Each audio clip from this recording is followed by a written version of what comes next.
Will Apple fail like BlackBerry did? And I had a kind of a thing I want to talk about in this video because Apple Intelligence has been such a debacle. Apple Intelligence has been terrible, been a major problem. They've been getting sued left and right by the EU over the last couple of years, had to make changes. The Apple Vision Pro, terrible flop.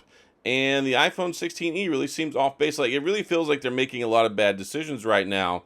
And the biggest one, though, the biggest one and the big indicator for me that says that there's bigger problems than I think we realize are Apple Intelligence. Because normally Apple is not prodded by the industry, they're not prodded by other companies, other brands, other features to put something in their phone. And it's very, very unlike them to put something out that was so not ready. And it reminds me a lot of the BlackBerry Storm. Now, back whenever the BlackBerry Bulb was here, the BlackBerry Curve, we were in the heyday of BlackBerry. They were firing on all cylinders. They were putting out new phones all the time. They were doing great in enterprise, business, government, and then consumer. They were just doing really, really good. They were like, looked like they were unstoppable, and they had everything locked down until the iPhone came out.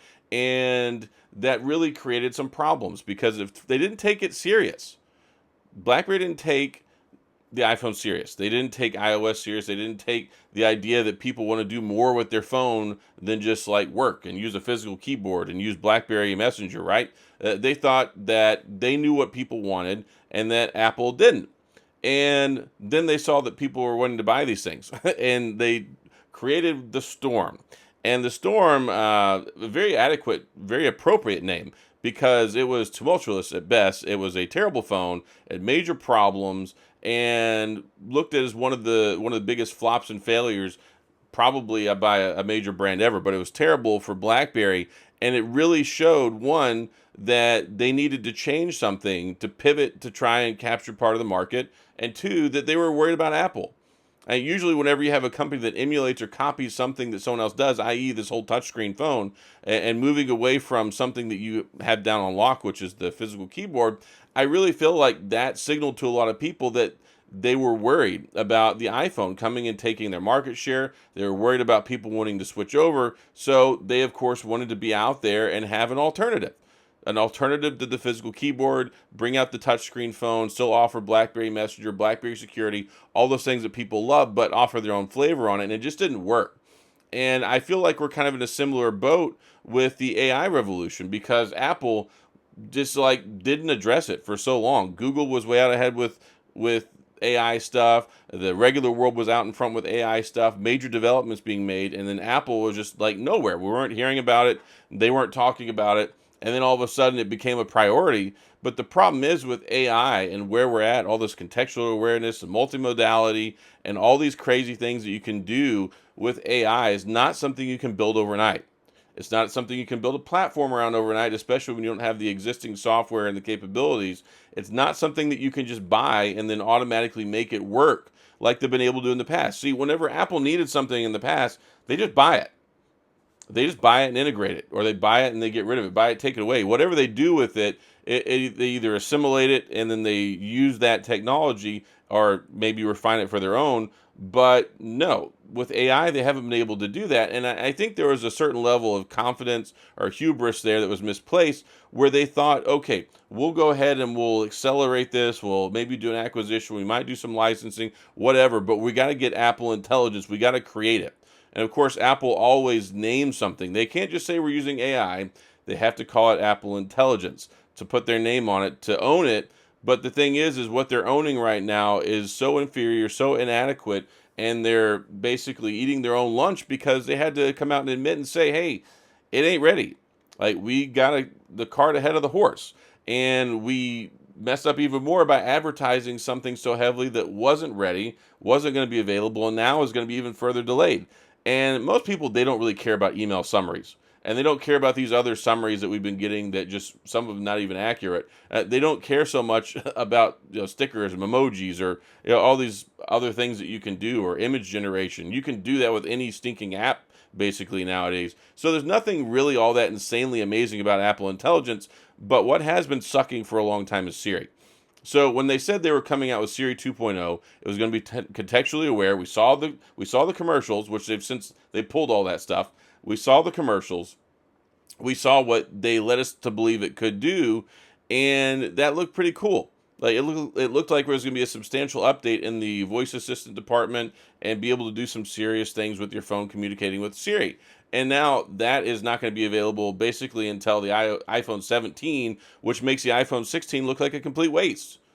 The iPhone 16 series phones, especially the Pro, really not upgraded all that much. Same cameras. And the 16 Pro Max does have the same cameras. They updated the telephoto for the 16 Pro, but they didn't really change much. They didn't really change much at all, other than the A18 Bionic, and it's built from the ground up. First device ever for Apple Intelligence.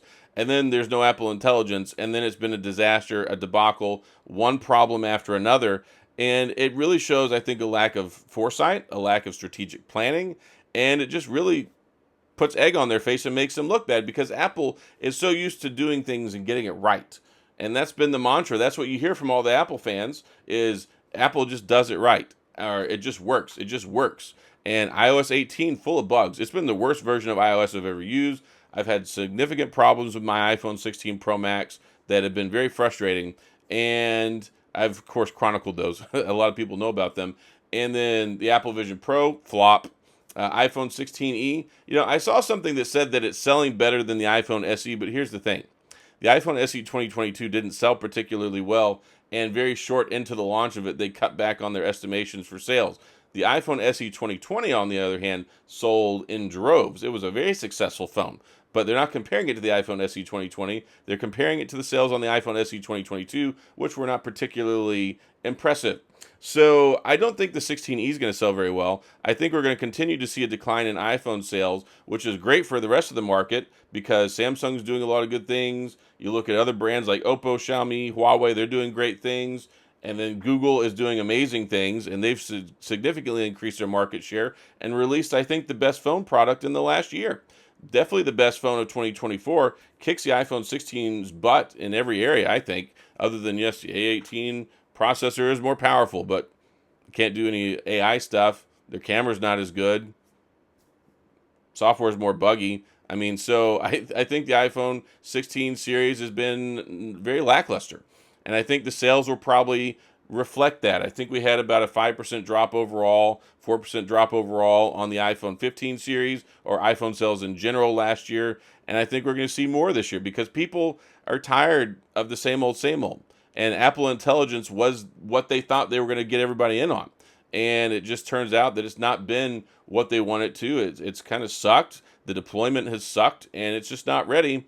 And it reminds me a lot of BlackBerry and what they did with the Storm and then what they did with BlackBerry 10, because originally they were going to come out with new devices and they scrapped them, reworked it, brought a new CEO, came up with BlackBerry 10, and then they launched the Z10, which actually was a pretty good phone, but it had no app support. It wasn't ready either. And what happened? It was a failure. So I'm sure eventually they'll get Apple Intelligence right, but this isn't a time to be making excuses for them. It's a time to say, hey, you guys need to reflect on what you did here, not let this happen again. And I know they're not going to go out of business. They're not like BlackBerry. BlackBerry was very much a one-trick pony. And their one-trick pony also relied on a lot of their security commitment stuff and their ability to manage the phone lines. Everything was different back then, but you had the software and the security stuff managed on the server side by BlackBerry and the different licensing, BES, and all that stuff. So they were very heavily reliant on government contracts, business contracts, and bring your own device, all that sort of stuff. And the consumer stuff was secondary.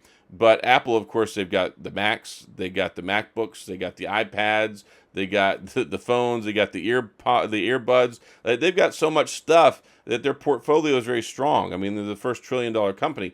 I don't think they're necessarily going out of business, but they're making bad decisions. And I think it might be time for Timmy Cook to go. I think it might be time for some new leadership, some new vision, maybe a change and capitalize on their work ethos that they have there and kind of lead into the next generation. Now, Steve Jobs, everybody heralds all the stuff that he did, and then they said that Tim Cook was more of the businessman, and he came in and made the business more successful, more profitable, which he's done a good job of that. But I think the company lacks vision. I think it lacks the ability to come up with a product that says, okay, this is going to be the next game-changing thing.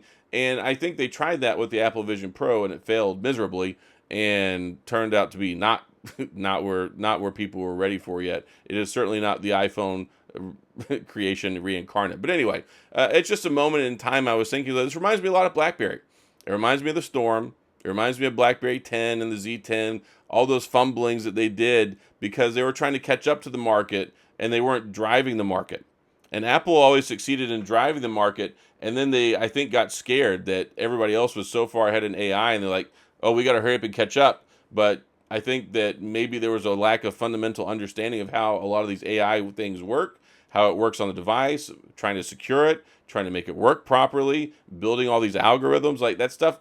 If you're a year behind in phone technology, that's one thing. But when you're like a year behind or 2 years behind in AI or 3 years behind in AI, that could be a decade. That could be five. That's exponentially farther behind because the pace and the rate that this stuff is continuing to grow and develop is exponential.